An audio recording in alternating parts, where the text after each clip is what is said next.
السلام علیکم ورحمۃ اللہ وبرکاتہ۔ الحمد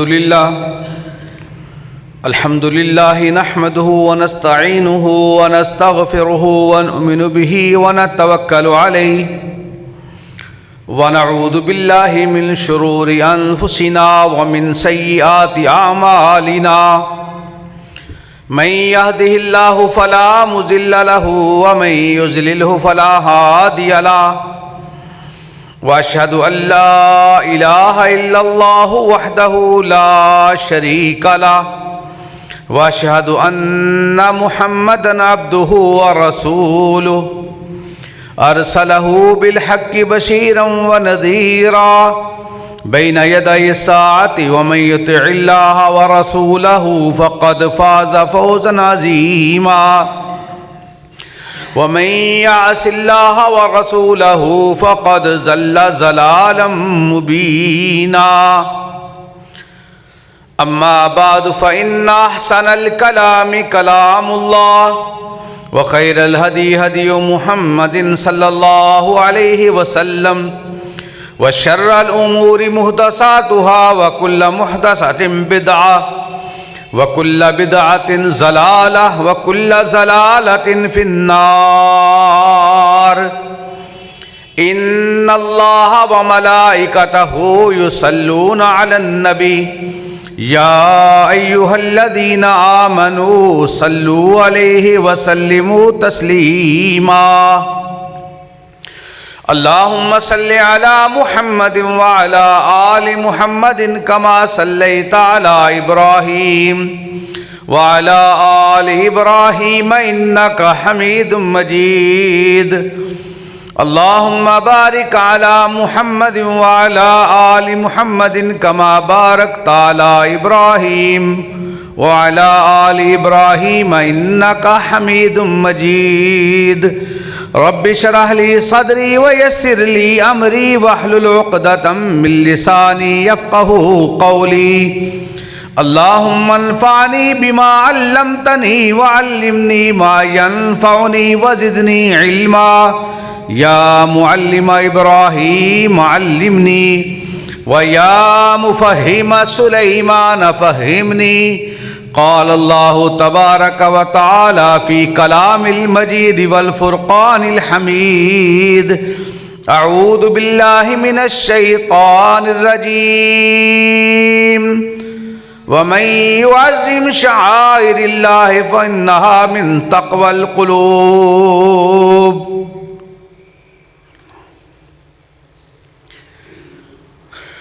تمام تعریفات اللہ تبارک و تعالی اللہ احکم الحاکمین اللہ وحدہ لا شریک کے لیے درود و سلام، تحیات و تسلیمات سید الرسل، سید الانبیاء، امام الرسل، امام الانبیاء، احمد مجتبی جناب محمد الرسول اللہ صلی اللہ علیہ وآلہ وسلم کی ذات بابرکات کے لیے اللہ رب العزت کا بے شمار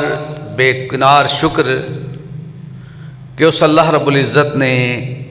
ہمیں ایمان کی دولت عطا فرمائی، رسول اللہ صلی اللہ علیہ وآلہ وسلم کا امتی ہونے کا شرف عطا فرمایا. اللہ رب العزت کا کرم یہ بھی بے شمار کہ اس ذات بابرکات نے ہمیں اپنی ذات سے توحید کی بنیاد پر تعلق رکھنے کی توفیق عطا فرمائی. دنیا کے سارے خزانے، دنیا کی ساری نعمتیں اپنی جگہ صحیح، ایمان کی دولت، ایمان کی حلاوت جو اللہ رب العزت نے عطا فرمائی، اللہ سے دعا ہے کہ اللہ رب العزت ہمیں اس دولت کو سنبھالنے کی بھی توفیق عطا فرمائے، اور ایمان پر بھی ہم سب کا اللہ خاتمہ فرمائے۔ قرآن حکیم کی یہ آیہ مبارکہ وَمَن يُعَظِّمْ شَعَائِرَ اللَّهِ فَإِنَّهَا مِن تَقْوَى الْقُلُوبِ، جو اللہ رب العزت کی نشانیوں کی تعظیم کرتا ہے، یہ اصل میں وہی لوگ کر سکتے ہیں جو اللہ سے ڈرنے والے ہیں، جن کے دلوں میں اللہ کا خوف اور اللہ کا تقوی ہے۔ روئے زمین پر مسجدیں اللہ کے گھر اور سارے کے سارے بیت اللہ کی شاخیں اللہ رب العزت کا وہ گھر جو بیت اللہ کے نام سے ہے، اللہ تبارک و تعالی نے جب زمین و آسمانوں کو بنایا تو جنت کے سرخ یاقوت کے پتھر سے اللہ رب العزت نے فرشتوں کے ذریعے اسے نازل فرمایا۔ مختلف وقتوں میں اس کی تعمیرات ہوئیں، مختلف وقتوں میں اللہ والوں نے اس کی تعمیر میں حصہ لیا، اور روئے زمین کی متبرک اور وہ محترم جگہ کہ کسی ایک مسجد میں ایک شخص اگر تنہا نماز ادا کرتا ہے تو مسجد میں نماز کرنے کی برکات تو اپنی جگہ ہیں، جب لوگ مل کر کے ایک ساتھ نماز ادا کر لیتے ہیں، مسجد کی برکت کی وجہ سے اللہ رب العزت 27 نمازوں کا ثواب عطا فرما دیتے ہیں۔ مگر جب بیت اللہ کی بات آتی ہے تو جو شخص بیت اللہ میں ایک نماز ادا کرتا ہے تنہا، اللہ رب العزت اسے 1,00,000 نماز کا ثواب عطا فرما دیتا ہے، اور جب کوئی شخص وہاں باجماعت نماز ادا کرتا ہے تو اللہ تبارک و تعالی اس کے کھاتے میں 27,00,000 نمازوں کا ثواب عطا فرما دیتا ہے۔ اللہ رب العزت کی توفیق، اس کے کرم سے جن کو اللہ تبارک و تعالی یہ توفیق عطا فرماتا ہے، جو اس کے گھر کی زیارت کرتے ہیں، زیارت کرنے سے پہلے جب شہر مکہ میں داخل ہوتے ہیں، حرم کی حدود میں داخل ہو گئے، اس کے داخلے کی برکات بھی بے شمار ہیں، مگر جیسے ہی بیت اللہ پہ کسی کی نظر پڑتی ہے، یہ اللہ کے حرمت والے گھر کو دیکھنا تو ویسے ہی عبادت ہے۔ اگر اس شخص کے نصیبوں کی بات کی جائے تو اس کے نصیبوں کے کیا کہنے کہ بیت اللہ کی طرف جیسے ہی نگاہ پڑتی ہے، آقا علیہ السلام ارشاد فرماتے ہیں جو بھی دعا کرتا ہے اللہ اس کی دعا کو قبول و منظور فرما لیتا ہے۔ سامعین ذی وقار، حرمت بیت اللہ ہو، اللہ کی نشانیوں کی حرمت ہو، اللہ کی نشانیاں،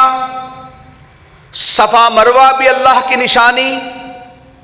آب زمزم بھی اللہ کی نشانی، حجر اسود، وہ حجر اسود جو بیت اللہ کے ایک کونے میں لگا ہوا ہے، ایک طرف رکن یمانی ہے، ایک طرف حجر اسود ہے، اس کے بالکل سامنے اسی کونے کی طرف مقام ابراہیم ہے، اور حجر اسود کی بالکل سیدھ میں صفا مروہ ہے، وہ بھی اللہ کی نشانیاں، مقام ابراہیم یہ بھی اللہ کی نشانی، حجر اسود یہ بھی اللہ کی نشانی، آب زمزم روئے زمین کے اوپر اللہ رب العزت نے وہ پانی عطا فرمایا کہ جس پانی کو پینا تو دور کی بات، جس پانی کو سیراب ہو کر پینا تو دور کی بات، اس پانی کو دیکھنے کو بھی اللہ رب العزت نے عبادت قرار دے دیا ہے۔ یہ سارے لوازمات بیت اللہ کی قربت میں ہیں۔ جب اللہ رب العزت نے اس کی تنصیب کے لیے حجر اسود کو جب اللہ رب العزت نے جنت سے نازل فرمایا، یہ حجر اسود حجر ابیض تھا، یہ بہت سفید تھا، آقا علیہ السلام ارشاد فرماتے ہیں انسانوں کو اللہ رب العزت نے یہ شرف عطا فرمایا جو حجر اسود کو چوم لیتا ہے اللہ رب العزت اس کے پچھلے سارے گناہوں کو معاف فرما دیتا ہے. اور اگر کوئی شخص چوم نہیں سکتا، ہاتھ لگا کر ہاتھ کو چوم لیتا ہے، اللہ رب العزت اس کو بھی یہی شرف عطا فرماتا ہے کہ اللہ اس کے پچھلے بھی سارے گناہوں کو معاف فرما دیتا ہے. اور اگر کوئی ہاتھ نہیں لگا سکتا، لاٹھی لگا لیتا ہے، اشارہ کر لیتا ہے، اللہ رب العزت اس کی کمی بھی نہیں آنے دیتے، اللہ اس کے بھی سارے گناہوں کو معاف فرما دیتا ہے. اصل میں یہ حجر ابیض جو آسمانوں سے جنت سے اللہ رب العزت نے نازل فرمایا، یہ انسانوں کے گناہوں کو چوس لیتا ہے اور یہ چوس چوس کر کے گناہوں کو حجر اسود بن گیا. اور سیدنا عمر بن خطاب رضی اللہ تعالی عنہ ایک مرتبہ بیت اللہ کی زیارت کے لیے تشریف لائے. اکثر آتے تھے، جب بیت اللہ کے اس کونے کی طرف آئے جہاں حجر اسود تھا، آئے جب لوگوں سے اس بات کو سنا کہ چومنے سے اللہ گناہوں کو معاف فرما دیتا ہے، یہ گناہوں کو چوس لیتا ہے، سیدنا عمر بن خطاب رضی اللہ تعالیٰ عنہ نے ارشاد فرمایا اعرف انک حجر لا تضر ولا تنفع، میں جانتا ہوں کہ تو پتھر ہے، تو کسی کو فائدہ نہیں پہنچا سکتا، کسی کو نقصان نہیں پہنچا سکتا. میں تجھے اس لیے نہیں چوم رہا کہ لوگ چومتے ہیں، میں اس لیے تجھے نہیں چوم رہا کہ میں نے کتابوں میں پڑھا، میں نے لوگوں سے سنا، میں تجھے اس لیے چوم رہا ہوں کہ میں نے آقا علیہ السلام کو دیکھا، وہ تجھے چومتے تھے. اور آقا علیہ السلام کا ارشاد ہے جو چوم لیتا ہے اللہ اس کے گناہوں کو معاف فرما دیتا ہے، تو نقصان نہیں پہنچا سکتا. میرے اس بات پہ یقین ہے، ایمان ہے کہ نہ تو نفع دے نہ نقصان دے، یہ اللہ کا اور اس کے رسول کا فیصلہ ہے، اس لیے میں چوم رہا ہوں. ارشاد تحقیق کے حوالے سے تھا، توحید کے حوالے سے تھا کہ کونا بیت اللہ کا ہے، پتھر لگا ہوا ہے، بیت اللہ کا پتھر سمجھ کر نہیں، حجر اسود کو اس لیے میں نے چوما کہ رسول اللہ صلی اللہ علیہ وسلم چوما کرتے تھے. اور لقد کان لکم فی رسول اللہ اسوۃ حسنہ، لوگوں تمہارے سامنے سب سے بہترین دلیل ہے تو رسول اللہ صلی اللہ علیہ وسلم کی ذات بابرکات ہے. اس لیے آقا علیہ السلام کے طریقے پہ جو عمل کر لیتا ہے، آقا علیہ السلام کی سنت پر جو عمل کر لیتا ہے، اس کی برکت کی وجہ سے ابو ایوب انصاری رضی اللہ تعالیٰ عنہ ارشاد فرماتے ہیں نبی علیہ السلام کی سنت سمجھ کر کے اس طریقے پر عمل کر کے جو شخص وضو کرتا ہے، وضو کرنے کے بعد 2 رکعتیں آقا علیہ السلام کی سنت سمجھ کر کے اسی طریقے پر عمل کر کے ایک شخص ادا کر لیتا ہے، اللہ اس کی پچھلی ساری زندگی کے سارے گناہوں کو معاف فرما دیتا ہے. بیت اللہ الحرام، یہ حجر اسود اللہ کی نشانیوں میں سے ایک نشانی. حجر اسود آسمانوں سے جنت سے اتارا گیا. ایک دور کے اندر بیت اللہ کی تعمیر ہوئی. جب بیت اللہ کی تعمیر کے بعد موجودہ حتیم کا حصہ ایک اعلان ہوتا ہے. آقا علیہ السلام کی عمر مبارک 37 سال کی ہے، نبوت سے 3 سال پہلے آقا علیہ السلام تشریف لائے بیت اللہ میں. اس سے پہلے بیت اللہ کے اندر ایک تعمیر کے بعد اس کونے میں حجر اسود رکھنے کے حوالے سے ایک جھگڑا چل رہا تھا. چھوٹی چھوٹی سی بات پر عرب کے قبائل کے اندر جنگ ہو جاتی، لڑنے مرنے کے لیے تیار ہو جاتے. کبھی بکری کے پانی پلانے پہ جھگڑا ہو جاتا ہے، کبھی کسی اچھے کام کے لیے، کبھی برے کام کے لیے جھگڑا ہو جاتا ہے.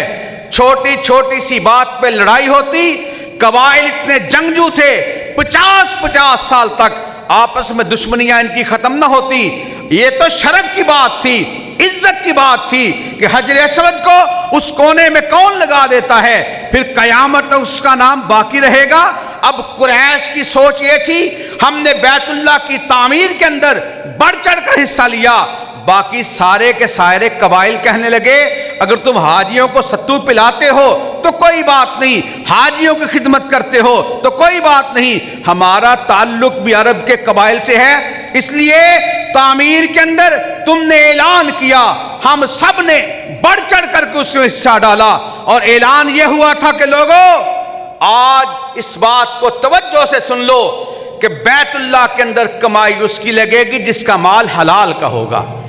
ایک حرام کی چونی یا درہم وہ بیت اللہ کی تعمیر میں نہیں لگے گا جو حرام کا ہوگا۔ یہی وجہ تھی کہ جو اس دور کے اندر پورے عرب سے حلال کا مال سمجھ کر کے لگایا گیا، موجودہ حصہ جو ہے بیت اللہ کا وہ اس کی تعمیر جو ہوئی اسی حالت میں آج بھی موجود ہے، وہ حتیم کا حصہ جو آج بھی موجود ہے یہ بیت اللہ کا ہی حصہ ہے، یہ حتیم کا حصہ وہی حصہ تھا جو تعمیر نہ ہو سکا، بعد میں بڑے وقت آئے لوگ چاہتے تو تعمیر کر سکتے تھے مگر اس کو اسی طرح چھوڑ دیا گیا، وہ حصہ آج غریبوں کے لیے جو بڑے بڑے امراء سلطنت کے امور کو چلانے والے حکمران اندر جا کے بیت اللہ میں عبادت کرتے ہیں، وہ غرباء وہ مساکین جو موجودہ بیت اللہ کے اندر حفظ تقدس کی وجہ سے نہیں جا سکتے، کسی سیکورٹی کے ریزن سے نہیں جا سکتے، وہ آج حتیم کے اندر جا کر کے اگر نوافل ادا کر لیتے ہیں ان کو بھی اللہ وہی ثواب عطا فرماتا ہے جو بیت اللہ کے اندر داخل ہونے والوں کو ثواب اللہ عطا فرماتا ہے۔ آقا علیہ السلام کی آمد سے پہلے عرب کے قبائل کے اندر اس بات پہ جھگڑا چل رہا کہ تعمیر تو ہو گئی، اب بیت اللہ کے کونے کے اندر حجر اسود کو جب رکھنے کی بات آتی ہے تو حجر اسود ہم رکھیں گے، یہ شرف کی بات، یہ عزت کی بات، یہ وقار کی بات، سارے کے سارے قبیلے ایک دوسرے کے خلاف جنگ لڑنے کے لیے تیار، آخر ایسے میں ایک سیاںا مشورہ دیتا ہے، کہتا ہے لوگوں اگر اس عزت و تقدیس کے لیے تم لڑائی کرنے پہ آ گئے تو بیت اللہ کی حرمت خراب ہوگی، بیت اللہ کے سامنے جہاں مکھی اور مچھر مارنا جرم ہے اس کے سامنے قتال ہو جائے گا، یہ شرف کی بجائے تذلیل کا باعث ہوگی۔ ایک بزرگ مشورہ دیتا ہے کہ لوگوں ہم میں سے اگر کوئی فیصلہ نہیں کر سکتا، جو شخص بھی اب دھیان رکھو باہر کی دیوار کی طرف، باہر کے دروازے کی طرف جو شخص سب سے پہلے آئے گا چاہے اس کا کسی بھی قبیلے سے تعلق ہو، یہ فیصلہ وہ کر دے گا جس قبیلے کے حق میں وہ فیصلہ کر دے گا وہی قبیلہ اس پتھر کو اٹھا کر اس کی جگہ پہ نصب کر دے گا۔ سب کی نگاہیں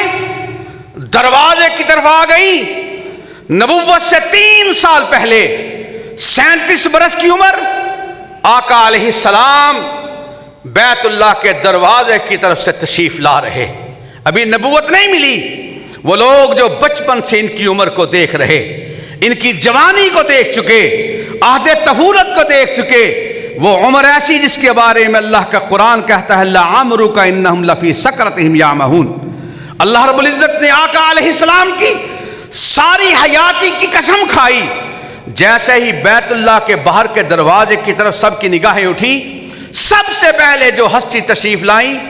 وہ سید کائنات آقا علیہ السلام جناب محمد رسول اللہ صلی اللہ علیہ وسلم تشریف لے آئے، سب کی نگاہیں اٹھی اور سب کی زبان سے بیک زبان نکلا جا صادق والامین، وہ سچا آ گیا، وہ امانتوں کا رکھوالا آ گیا، ایسے محسوس ہوا جیسے سب کے دلوں پہ مرہم لگ گئی، سب کو سکون مل گیا، فیصلہ ہمارا ہوگا، ہمارے حق میں ہوگا۔ آقا علیہ السلام تشریف لائے، ماجرہ سنا، آقا علیہ السلام ارشاد فرماتے ہیں اس میں جھگڑے والی کون سی بات ہے، لڑنے والی کون سی بات ہے۔ آقا علیہ السلام نے ایک چادر منگوائی، چادر کو زمین پر رکھوایا، سارے قبیلے والوں کو کہا مل کر کے پتھر اس چادر پر رکھ دو، چادر پہ رکھا، اور چادر پر رکھنے کے بعد ارشاد فرمایا سارے قبائل کے بڑے بڑے سردار آگے آ جائیں. سارے سردار پھر آگے آئے, ایک ایک کونے سے, ایک ایک حصے سے چادر کے. آقا علیہ السلام نے ارشاد فرمایا سارے پکڑ کر کے اس چادر کو اٹھا کر کے پتھر کو بلند کرو. پتھر کو بلند کیا گیا. آقا علیہ السلام نے اس چادر سے پتھر کو اٹھا کر خود اس کو بیت اللہ کے اس کونے پر نصب فرما دیا. جو فلسفیوں سے حل نہ ہوا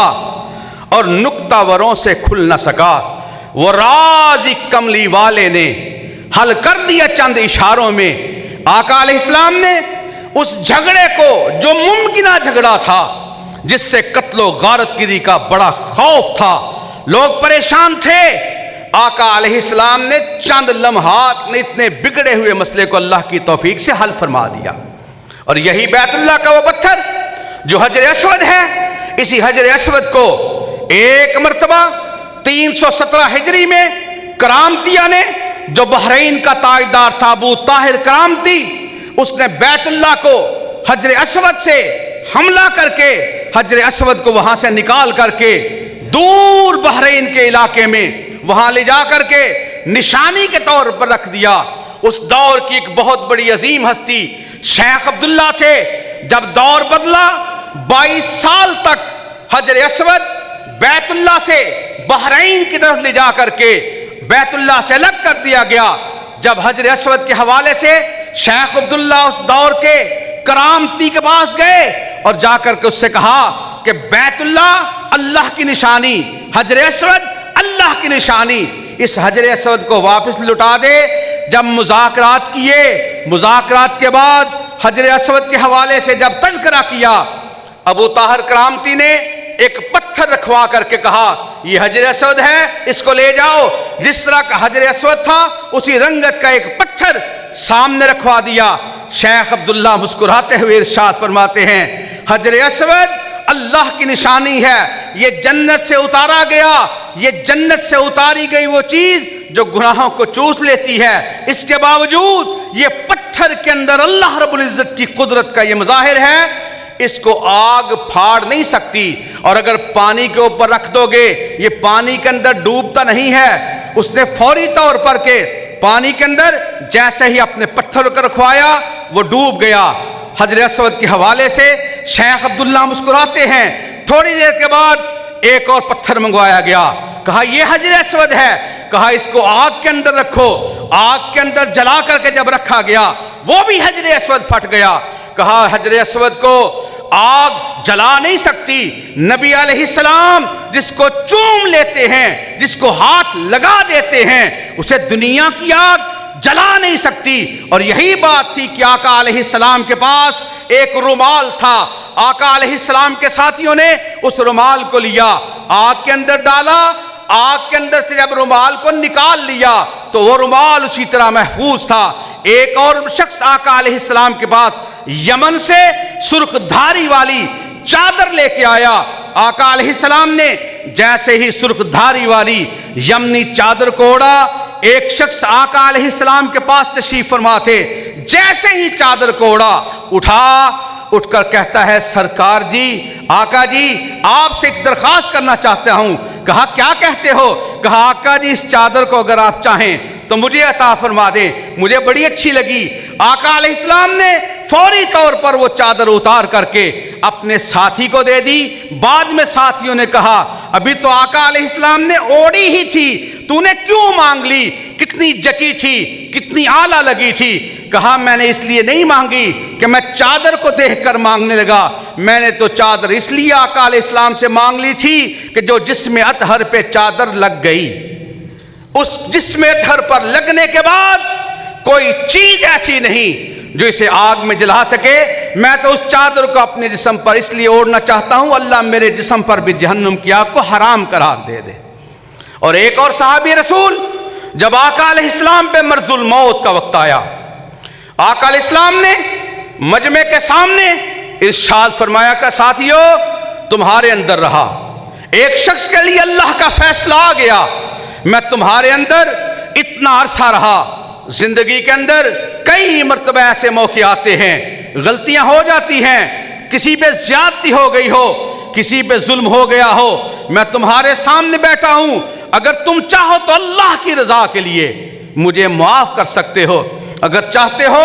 بدلہ لینا میں تمہارے سامنے موجود ہوں۔ اس سے پہلے کیفیت کیا گزری؟ جب آقا علیہ السلام مرض الموت میں مسجد نبوی میں تشریف لانے لگے، آقا علیہ السلام نے اماں جی عائشہ صدیقہ رضی اللہ تعالیٰ عنہا سے پوچھا اصلی الناس، کیا لوگوں نے نماز پڑھ لی؟ اماں جی عائشہ صدیقہ رضی اللہ تعالیٰ عنہا ارشاد فرماتی ہیں لا وہم ینتظرونک، اللہ کے نبی جی، آقا علیہ السلام جی لوگ آپ کا انتظار کر رہے ہیں۔ آقا علیہ السلام اٹھنے لگے، بے ہوش ہوئے، پھر زمین پر دوسری مرتبہ سوال، تیسری مرتبہ سوال، پھر سیدنا علی المرتضی رضی اللہ تعالیٰ عنہ اور حضرت عباس رضی اللہ تعالیٰ عنہ گھر میں تشریف لائے۔ آقا علیہ السلام کو لے جا کر کے حجرہ مبارکہ سے مسجد نبوی کے مصلی کی طرف لے جا رہے ہیں۔ اصحاب پیغمبر رضوان اللہ علیہم اجمعین ارشاد فرماتے ہیں نحیفی کی وجہ سے، کمزوری کی وجہ سے آقا علیہ السلام سے چلنا دشوار تھا، ممکن نہیں تھا۔ ایک ہاتھ حضرت علی رضی اللہ تعالیٰ عنہ کے کندھے پر، ایک ہاتھ سیدنا عباس رضی اللہ تعالیٰ عنہ کے کندھے پر، زمین پر پاؤں گھسٹتے ہوئے جا رہے۔ آقا علیہ السلام مسجد کے اندر تشریف لا رہے، پھر آقا علیہ السلام نے بیٹھ کر کے ابو بکر صدیق رضی اللہ تعالیٰ عنہ کی امامت فرمائی، اور ابو بکر صدیق رضی اللہ تعالیٰ عنہ نے لوگوں کی امامت فرمائی۔ پھر آقا علیہ السلام بیٹھتے ہیں، بیٹھ کر کے کہتے ہیں ایک شخص کے لیے اللہ کا فیصلہ آ گیا کہ چاہو تو لوگوں کے درمیان رہو، چاہے تو رب کے پاس آؤ۔ میں نے کہا اللہم بالرفیق الاعلی، اللہم بالرفیق الاعلی، اللہم بالرفیق الاعلی۔ میں نے رب سے دوستی کو ترجیح دے دی۔ آقا علیہ السلام پھر ساتھیوں کے اندر تشریف فرما، ساتھی سنتے جاتے ہیں، زارو کتار روتے جاتے ہیں۔ آقا علیہ السلام پوچھتے ہیں ساتھیو تم میں سے کوئی ایسا ہو جس پر میں نے کوئی زیادتی کی ہو، جس پر کبھی کوئی تکلیف کا اندیشہ پہنچنے کا ہو، وہ بھی مجھ سے تذکرہ کر سکتا ہے۔ ایک مرتبہ صفوں کی درستگی کے لیے آقا علیہ السلام اپنے ساتھیوں کی صفوں کی درستگی فرما رہے تھے، ہاتھ میں چھڑی تھی، وہ چھوٹی سی چھڑی سے آقا علیہ السلام نے صفوں کی درستگی کے لیے ایک ساتھی کو ارشاد فرمایا تھا، مجمع کے اندر کھڑا ہو گیا، کہا سرکار جی، آقا جی ایک مرتبہ آپ نے مجھے مارا تھا، آپ نے فرمایا کوئی بدلہ لینا چاہتا ہے تو بدلہ لے لے۔ آقا جی آپ نے ایک مرتبہ مجھے مارا تھا۔ آقا علیہ السلام کے ساتھی روتے روتے اس کی طرف دیکھتے ہیں، یہ کون ہے جو اس دکھی گھڑی کے اندر ایسے الفاظ کا اظہار کر رہا ہے؟ آقا علیہ السلام نے ارشاد فرمایا ساتھی اگر تم مجھ سے بدلہ لینا چاہتا ہے تو آجا، میں بدلہ دینے کے لیے تیار ہوں۔ حشر کی کیفیات، مشکلات، وہاں اگر تم مجھ سے کوئی چیز مانگے گا وہاں دینا ممکن نہیں، دنیا میں مجھ سے بدلہ لے لے۔ وہ صحابی رسول صفوں کے اندر آتے ہوئے آگے بڑھتے ہیں، صحابہ اکرام کی جماعت بڑی حیران ہوتی ہے۔ وہ کہتا ہے آقا جی آپ کے ہاتھ میں چھڑی تھی، میرے ہاتھ خالی ہیں۔ آقا علیہ السلام ساتھی کو کہتے ہیں اس کو چھڑی دے دو، آجا آگے مجھ سے بدلہ لے لے۔ وہ سب کے سامنے کہتا ہے آقا جی جب آپ نے مجھے مارا تھا